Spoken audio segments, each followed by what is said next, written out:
अगर हम Indian house hold की बात करें तो 250 लाख करोड़ से ज़्यादा एफडी में इन्वेस्टेड है और ये पैसे इन्वेस्टेड हैं गारंटेड रिटर्न्स के नाम पर, जो कि इन्फ्लेशन को भी बीट नहीं कर पाते।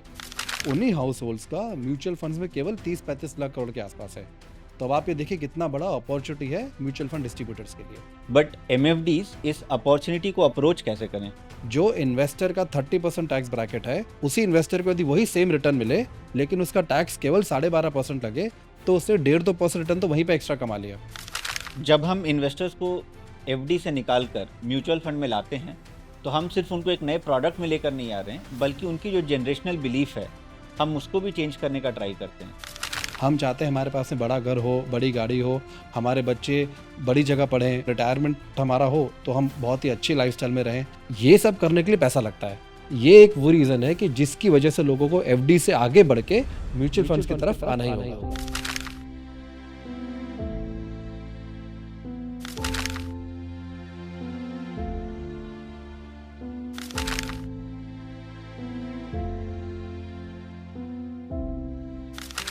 इस प्रोडक्ट में इन्वेस्ट करने से बहुत अच्छा रिटर्न नहीं मिलता, टैक्स बहुत ज़्यादा लगता है और इन्फ्लेशन भी बीट नहीं हो पाता। 3 प्रॉब्लम्स, 1 रीज़न। नाम तो सुना ही होगा, एफडी यानी फिक्स्ड डिपॉजिट। बहुत सारे एफडीज का ये कॉमन कंसर्न है कि एफडी इन्वेस्टर्स का कंफर्ट जोन है। अगर हम इंडियन हाउस होल्ड की बात करें तो 250 लाख करोड़ से ज़्यादा एफडी में इन्वेस्टेड है और ये पैसे इन्वेस्टेड हैं गारंटेड रिटर्न्स के नाम पर, जो कि इन्फ्लेशन को भी बीट नहीं कर पाते। कई सारे इन्वेस्टर्स हैं जो ये समझ चुके हैं कि एफडी उनके एक्सपेक्टेशंस को मीट नहीं कर पा रहा है। तो आज के एपिसोड में आशीष, हम आपसे समझना चाहते हैं कि क्या म्यूचुअल फंड्स एफडी का एक बेहतर ऑल्टरनेट हो सकता है या नहीं। पहले तो एफडी की जहाँ तक हम बात करें, एक बहुत पुरानी हैबिट है। चाहे हमारे पेरेंट्स हो, चाहे हमारे ग्रैंड पेरेंट्स हो, वहाँ पे उनको एफडी से सिक्योरिटी और कंफर्ट मिलता था। और शायद सही भी था, क्योंकि यदि आप 15-20 साल, 25 साल पहले आप देखेंगे, तो कोई ज़्यादा ऑप्शन भी नहीं हुआ करते थे और एफडी का रिटर्न 10, 12, 15% तक हुआ करता था। लेकिन आज ये बात एप्लीकेबल नहीं है। आज हमारे पास में ऑप्शंस भी हैं और आज एफडी का रिटर्न काफ़ी कम हो चुका है। 6% रिटर्न है, 7% रिटर्न है और यदि मैं पोस्ट टैक्स रिटर्न देखूँ, तो इन्फ्लेशन को तो वो कहीं भी बीट नहीं कर पाता है। अब यदि हम म्यूचुअल फंड्स की बात करें, तो पिछले 15-20 सालों में म्यूचुअल फंड्स एक काफ़ी क्रेडिबल ऑप्शन बन चुका है। उनका एक बहुत अच्छा ट्रैक रिकॉर्ड हो गया है और यहाँ तक कि आप देखेंगे कि काफ़ी सारे जो इन्वेस्टर्स हैं, वो धीरे-धीरे करके एफडी से म्यूचुअल फंड्स की तरफ बढ़ भी रहे हैं। लेकिन अभी इसमें बहुत सारा काम बाकी है। इनफैक्ट मैं तो यहाँ तक कहूँगा कि जो हमारे म्यूचुअल फंड डिस्ट्रीब्यूटर्स हैं, उनके लिए सबसे बड़ा जो अपॉर्च्युनिटी है, वो है एफडी वाले जो इन्वेस्टर्स हैं, उनको धीरे-धीरे गाइड करके म्यूचुअल फंड्स की तरफ लेके आना। जैसे आपने शुरुआत में कहा कि करीब-करीब 250 लाख करोड़ एफडी जैसे इंस्ट्रूमेंट्स में हाउस होल्ड्स का पैसा लगा हुआ है। उन्हीं हाउस होल्ड्स का म्यूचुअल फंड्स में केवल 30-35 लाख करोड़ के आसपास है। तो अब आप ये देखिए कितना बड़ा अपॉर्च्युनिटी है म्यूचुअल फंड डिस्ट्रीब्यूटर्स के लिए। तो इसका मतलब हर 1 रुपया जो म्यूचुअल फंड में इन्वेस्टेड है, उसके सामने लगभग 7 रुपया एफडी में इन्वेस्टेड है। तो ये अपॉर्च्युनिटी तो बहुत बड़ी है। बट एमएफडीज़ इस अपॉर्च्युनिटी को अप्रोच कैसे करें? देखिए, इसमें हम क्या करते हैं मयंक, आज हम बात करेंगे एक स्पेसिफिक टाइप के म्यूचुअल फंड स्कीम्स या फिर स्ट्रैटेजीज जो हमारे म्यूचुअल फंड डिस्ट्रीब्यूटर्स यूज़ कर सकते हैं, उन कस्टमर्स के लिए जो एफडी से निकलना चाहते हैं या जो एफडी से कुछ और आगे देख रहे हैं, राइट? उसमें एक स्पेसिफिक कैटेगरी है म्यूचुअल फंड में जिनका नाम है हाइब्रिड फंड्स। अब हाइब्रिड फंड में वैसे तो काफ़ी तरह के फंड्स होते हैं। आज मैं आपको कुछ स्पेसिफिक फंड्स के बारे में बताता हूँ। तो जैसे कि फॉर एग्जांपल सबसे पहले I would like to talk about arbitrage funds. Arbitrage funds क्या होते हैं? ये उन कस्टमर्स के लिए बढ़िया ऑप्शन है जो हाई टैक्स ब्रैकेट में हैं और जिनको वॉलेटिलिटी जिनको नहीं टॉलरेट कर सकते या जिनको चाहिए कि यार मुझे तो पैसा मेरा सिक्योर ही चाहिए। ऐसे इन्वेस्टर्स के लिए आर्बिट्राज फंड एक बहुत अच्छा ऑप्शन है, जिसमें कि उनको फ़ायदा क्या होता है? देखिए, रिटर्न तो उसमें मोटा-मोटा आप लगा लीजिए एफडी के आसपास ही बैठेगा उसमें, लेकिन उनको टैक्सेशन पड़ता है इक्विटी वाला, जो कि 1 साल के बाद में केवल 12.5% है। तो अब आप ये देखिए, जो इन्वेस्टर का 30% टैक्स ब्रैकेट है, उसी इन्वेस्टर को यदि वही सेम रिटर्न मिले, लेकिन उसका टैक्स केवल 12.5% लगे, तो उससे 1.5-2% रिटर्न तो वहीं पे एक्स्ट्रा कमा लिया। तो ये उनके लिए बहुत अच्छा प्रोडक्ट है। हाँ, एक चीज़ हमको ध्यान में रखनी है कि कोशिश ये करनी है कि ये उसी इन्वेस्टर को दें, जो 6 महीने 1 साल इन्वेस्टेड रह सके। अब ये तो हमने बोला आर्बिट्राज फंड के बारे में। इससे मैं थोड़ा यदि आगे बढ़ता हूँ, तो एक बहुत ही अच्छी कैटेगरी है म्यूचुअल फंड्स में, जो कि अभी काफ़ी पॉपुलर भी होती जा रही है, जिसका कि नाम है इक्विटी सेविंग्स फंड।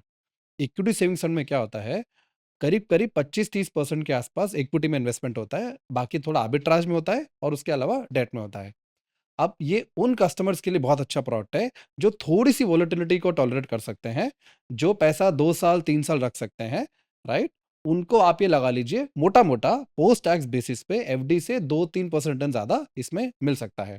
अब इससे हमें और थोड़ा आगे बढ़े, तो एक हमारे पास ऑप्शन है बहुत ही बढ़िया म्यूचुअल फंड्स के पास में, जिसका कि नाम है बैलेंस एडवांटेज फंड या फिर इसको हम डायनामिक एसेट एलोकेशन फंड भी बोलते हैं।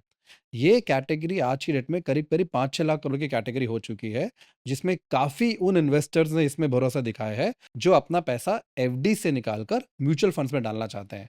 इसमें क्या होता है, ये एक ही ऐसा ऑप्शन है म्यूचुअल फंड इंडस्ट्री में, जहाँ पे फंड मैनेजर या फिर फंड हाउस कैन डिसाइड कि यार इक्विटी में कितना डालना चाहिए और डेट में कितना डालना चाहिए।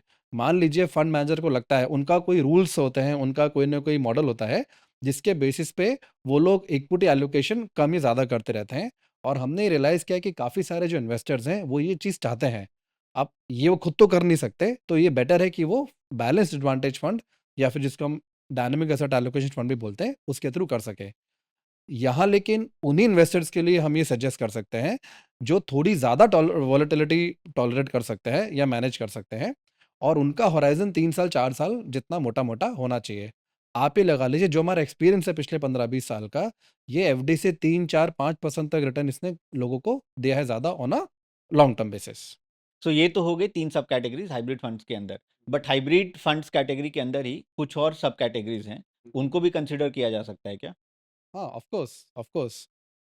देखिए जैसे कि एक कंजर्वेटिव हाइब्रिड फंड कैटेगरी है, एक मल्टी एसेट एलोकेशन कैटेगरी है, एक अग्रेसिव हाइब्रिड फंड कैटेगरी है और इसके अलावा एक आध कैटेगरी और भी है। तो मैं हमारे जो म्यूचुअल फंड डिस्ट्रीब्यूटर्स हैं, उनसे मैं रिक्वेस्ट करूँगा कि वो ये सारी कैटेगरीज़ को थोड़ा अच्छे से स्टडी करें और कस्टमर की रिस्क प्रोफाइल, टाइम होराइज़न और गोल्स के हिसाब से उनको सही प्रोडक्ट रेकमेंड करें। तो ये तो हो गई प्रोडक्ट स्ट्रैटेजीज़ हाइब्रिड फंड्स के अराउंड।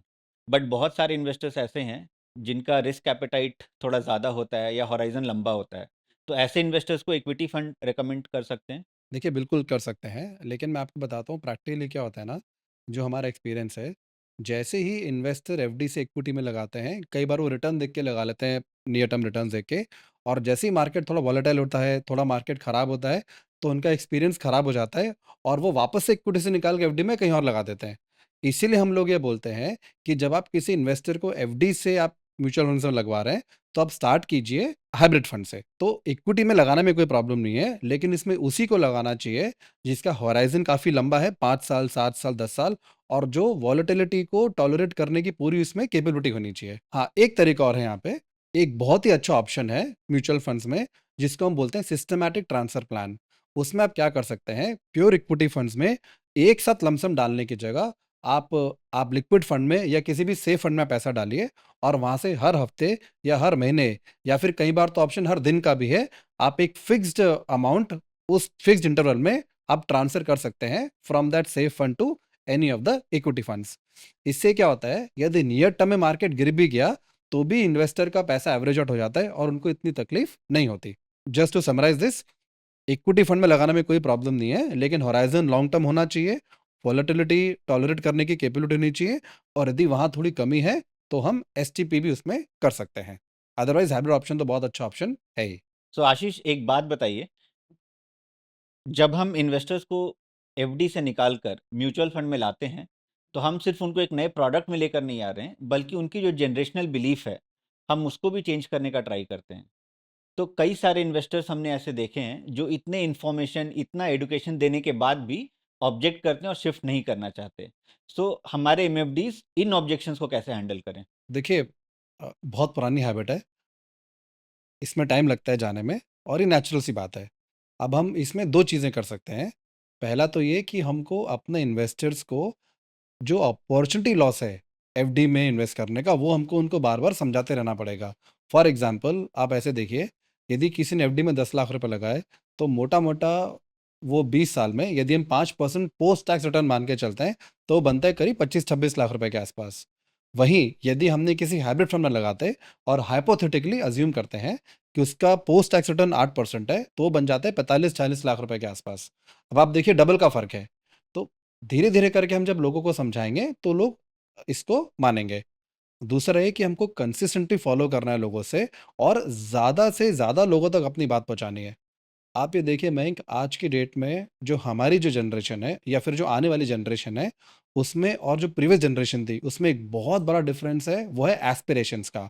आज हम लोग एस्पिरेशनल है। हम चाहते हैं हमारे पास में बड़ा घर हो, बड़ी गाड़ी हो, हमारे बच्चे बड़ी जगह पढ़ें, बाहर पढ़ें। हम चाहते हैं जब हम रिटायरमेंट हमारा हो, तो हम बहुत ही अच्छी लाइफ़स्टाइल में रहें। हम चाहते हैं कोई लीगेसी छोड़ के जाए। अब ये सब करने के लिए पैसा लगता है, और वो पैसा आएगा कहाँ से? वो पैसा वहीं से तो आएगा कि जो आज मैंने कमाया है, उस पे यदि मुझे थोड़ा बेहतर रिटर्न मिलेगा, तो मैं मेरी सारी एस्पिरेशंस को मीट कर पाऊँगा। यहीं पे म्यूचुअल फंड्स का बहुत इंपॉर्टेंट रोल है। ये एक वो रीज़न है कि जिसकी वजह से लोगों को एफडी से आगे बढ़ के म्यूचुअल फंड्स की तरफ आना ही होगा। बिल्कुल आशीष, एफडी में लोग इन्वेस्ट करते हैं क्योंकि वो बहुत कंफर्टेबल है एफडी के साथ, क्योंकि उनको उसमें कुछ स्ट्रेस नहीं है। सिमिलरली म्यूचुअल फंड भी एक ऐसा प्रोडक्ट है जहाँ पे एमएफडीज आपको गाइड करते हैं, फंड मैनेजर्स आपका पैसा मैनेज करते हैं। तो आपके लिए it's a kind of stress free investment as an investor, right? तो अगर जैसा आपने बताया कि एस्पिरेशंस काफ़ी बदल गए हैं, तो आपको अपने नए ज़माने के एस्पिरेशंस को मीट करना है और अपने इन्वेस्टेड अमाउंट पे बेहतर रिटर्न चाहिए, तो आपको म्यूचुअल फंड में शिफ्ट होना ही पड़ेगा। तो जो टेक अवे मैं समझ पा रहा हूँ वो ये है कि एफडी इन्वेस्टर्स को उनके कंफर्ट जोन से निकालना मुश्किल है, पर नामुमकिन नहीं है।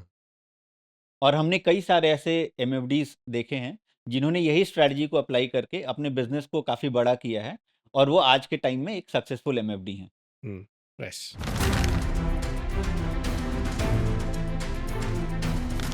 तो अब आते हैं अपने एपिसोड के लास्ट सेक्शन पे, untold truth. So tell us one untold truth about FD. FD is the most expensive comfort zone. Every time inflation beats your FD, you're buying your current comfort at the cost of your future lifestyle. Wow Ashish, this sounds very hard hitting, considering कि हम सब FD में invest करते आए हैं और जिस तरीके से inflation is eating up on FD return. अगर इन्वेस्टर को रियल वेल्थ क्रिएट करना है, then mutual fund is the way to go. Yes. इस पॉडकास्ट के जरिए हम नए म्यूचुअल फंड डिस्ट्रीब्यूटर्स के लिए एक रोड मैप बना रहे हैं जिससे उनको बिजनेस ग्रो करने में मदद मिल सके। So if you are a mutual fund distributor looking to scale your business, don't forget to like and subscribe to our channel so that you don't miss out on future strategies.